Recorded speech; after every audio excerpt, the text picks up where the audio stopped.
एक चूंधी चूंधी बहुत ही इंपॉर्टेंट खबर आई है, वो खबर आपके साथ मैं शेयर करूंगा, क्योंकि एक टेलीफोन कॉल हुई है।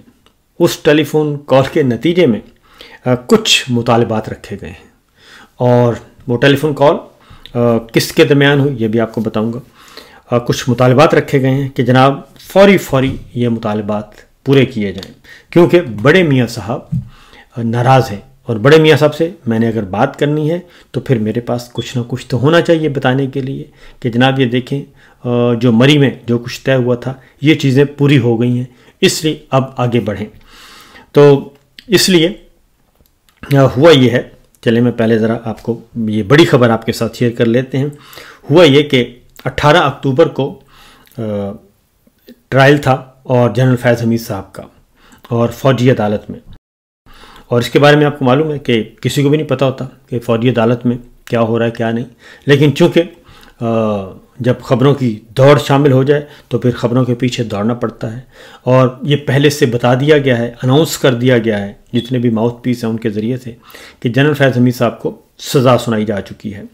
और उनको सज़ा कितनी होगी, कोई कहता है 14 साल, कोई कहता है 20 साल, कोई कहता है 20 साल, और कोई कहता है 30 साल तक सज़ा हो जाएगी। तो ये सारा कुछ कहा जा रहा है, लेकिन क्या ISI के सरबराह को सज़ा देना इतना आसान है? तो ट्रायल जो है वो बंद कमरे में चलता रहा, लेकिन ख़बरें बाहर आना शुरू हो गई, और पहले कहा गया कि अक्टूबर की कॉल इमरान खान साहब ने इसलिए दी है कि ये जनरल फैज़ हमीद का मसला है। फिर दोबारा जब नवंबर की कॉल आई तो फिर कहा गया कि इमरान खान साहब ने इसलिए कॉल दी है कि नवंबर में उनको सज़ा सुनानी है। ये पिछले नवंबर की बात हो रही है और पिछले अक्टूबर की बात हो रही है, आज से 1 साल पहले की। तो ये कहा गया, वो पूरा साल गुजर गया, अभी तक कोई सज़ा नहीं हुई किसी किस्म की, और अभी तक ट्रायल मुकम्मल भी नहीं हुआ, क्योंकि उन्हें गिरफ़्तार किया गया था एक मकामी जो है निजी हाउसिंग सोसाइटी के इल्ज़ाम में। लेकिन असल मसला क्या था? असल मसला था ये सारे का सारा पॉलिटिकल मामला था, और पॉलिटिकल मामले में ये कहते थे कि ये सब कुछ जो इस वक्त पाकिस्तान तहरीक इंसाफ मोबलाइज है और इमरान खान साहब जो इस वक्त मूव चलते हैं, इसके पीछे जनरल फैज़ हमीद है।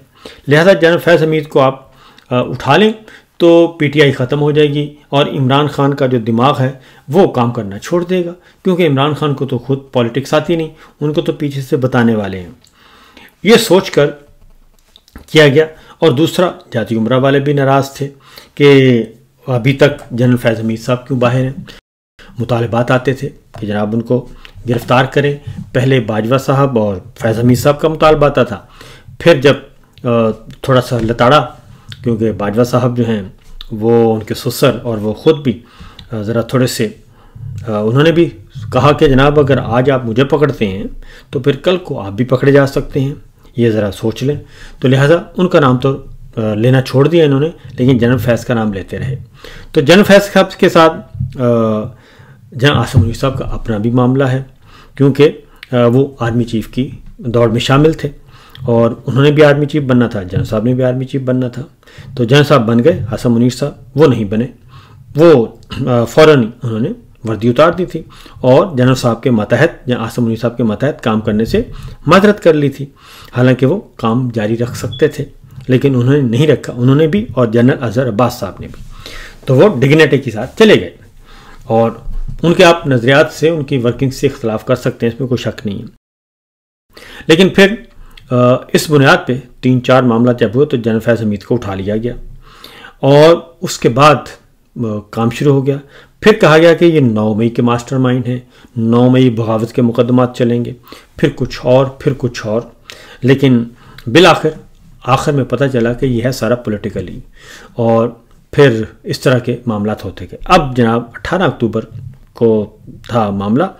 18 अक्टूबर को जनरल फैज़ साहब ने बुलाया हुआ था, उन्होंने कहा जी कि गवाहान बुलाएं। मैंने आपको पहले भी बताया कि साबिक वज़ीर आज़म इमरान खान साहब को, शाहिद खाकान अब्बासी साहब को बुलाएं, साबिक चीफ जस्टिस साकिब निसार साहब को बुलाएं, और साबिक DG ISI general Naveed Mukhtar, general Shuja Pasha, general Zaheer Islam, इनको बुलाया जाए। और उसके साथ साथ उन्होंने कहा कि जनरल आसिफ गफूर साहब को बुलाया जाए और जनरल कमर जावेद बाजवा को बुलाया जाए। इन सब को आप लाएं विटनेस बॉक्स में, तो इनसे ज़रा मैं और मेरा वकील सवालात करेंगे। 18 अक्टूबर तारीख थी, तो आज से 10 दिन पहले, तो उसकी जो लेटेस्ट रिपोर्ट आई है उनमें से कोई भी नहीं गया। इनको नोटिस जारी हुए लेकिन इनमें से कोई भी नहीं गया। और जनरल फैज़ हमीद साहब के इस मुकदमे में तो 7 के 7 लोग नहीं गए।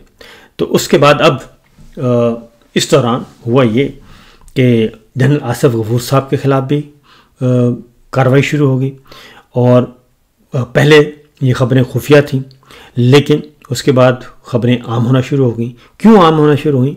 इसलिए कि जनरल आसिफ गफूर साहब ने शहीद अरशद शरीफ की वालदा का नमाज जनाजा पढ़ लिया और वो नुमायाँ हो गए।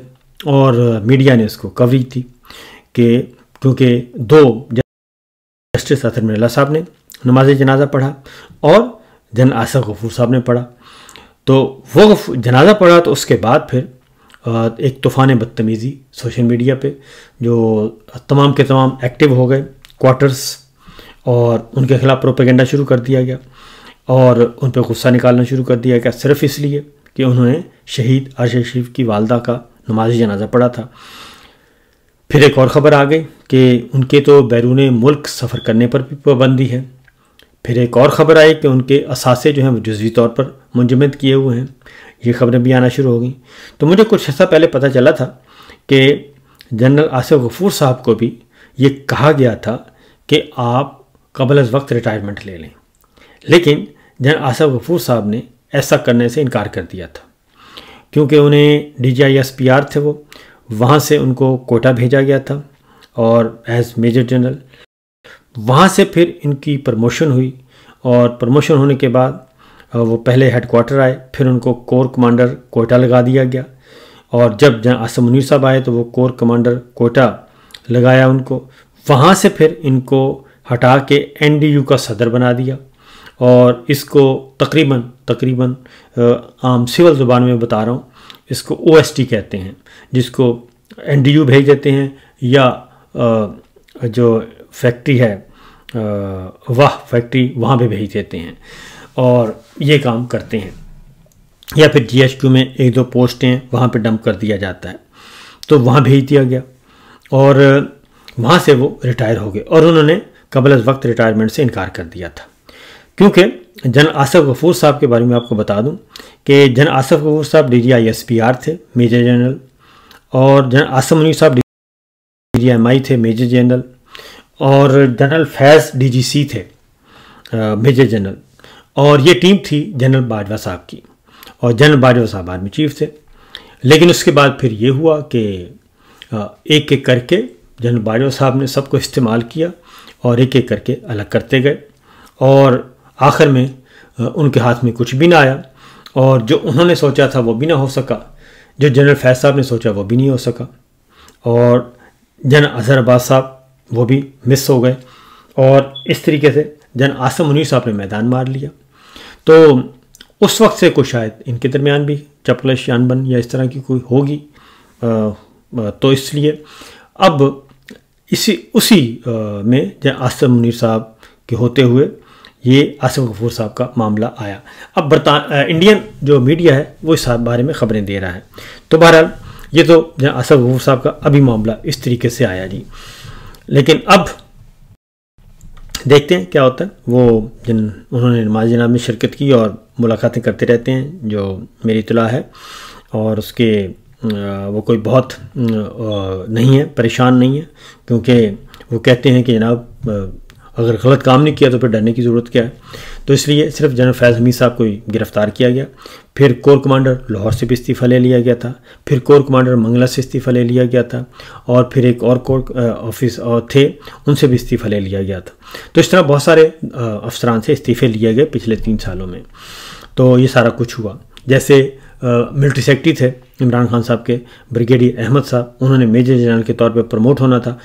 उन्हें कहा गया, उनको उठाया गया बाकायदा तौर पे, और उन्हें कहा गया था आप दें जी, गवाही दें तोशाखाना में। उन्होंने गवाही देने से इनकार कर दिया, और जिसके नतीजे में उनको प्रमोट नहीं किया गया, और उनकी प्रमोशन जो उनका हक बनता था नहीं दिया, उनको रिटायर कर दिया गया।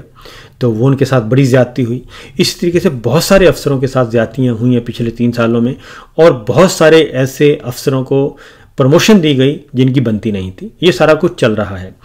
तो बहरहाल अब हुआ है ये कि जनरल फैज़ हमीद साहब के मामले में कोई नहीं आया, तमाम साथ के साथ लोग नहीं आए। उसके बाद एक टेलीफोन कॉल हुई, ये नहीं बताऊंगा कि किस किस के दरमियान हुई। एक तरफ एक खातून थी और एक तरफ एक मेल था। तो पूछा गया कि वो आप नोटिफिकेशन के बारे में पूछा गया कि नोटिफिकेशन आप जल्दी से जल्दी इशू करवाएं, ये कन्फ्यूजन ख़त्म करें। तो उन्होंने कहा कि जी देखें, बात यह है कि मैं बात कर लेती हूँ, लेकिन मसला ये है कि मैं क्या बात करूँ, वो तो नाराज़ी बहुत हैं। तो 3-4 बातें हुई थी। ना इमरान खान साहब को तोशाखाना में सज़ा हुई, ना इमरान खान साहब को 9 मई के मुकदमात में सज़ा हुई, और फिर जनरल फैज़ हमीद साहब उनको सज़ा नहीं हुई, फैज़ को भी सज़ा नहीं हुई।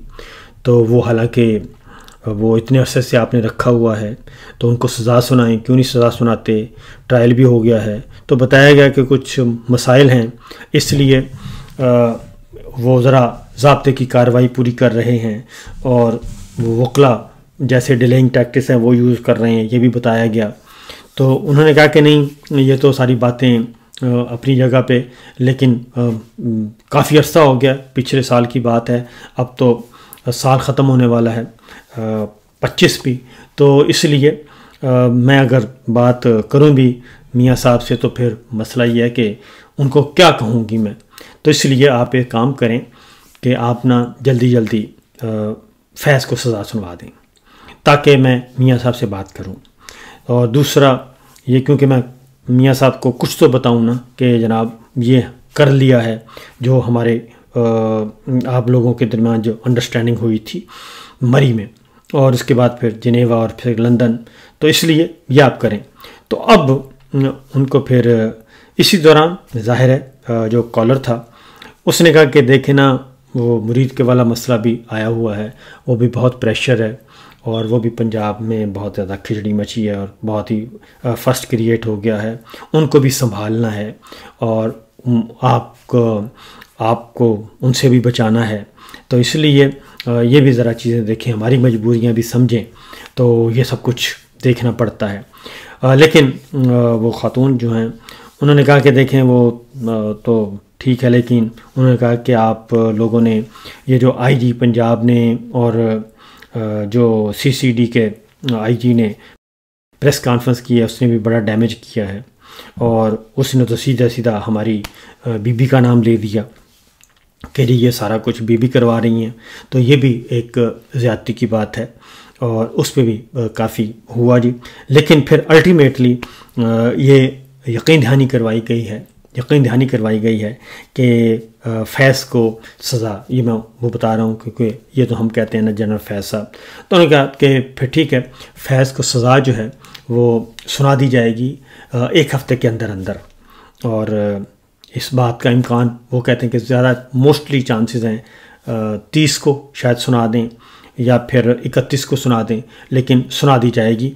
ज़रा वापस आ जाने दें और वापस आ जाएं, क्योंकि बॉस भी बाहर हैं गए हुए विज़िट पे मिस्र और उर्दन और सऊदी अरब, तो इसलिए उनको वापस आएँ तो फिर हम आपको दोबारा बताएंगे। लेकिन आप मियाँ साहब को कन्वे करें कि होपफुली फैज़ को सज़ा हो जाएगी।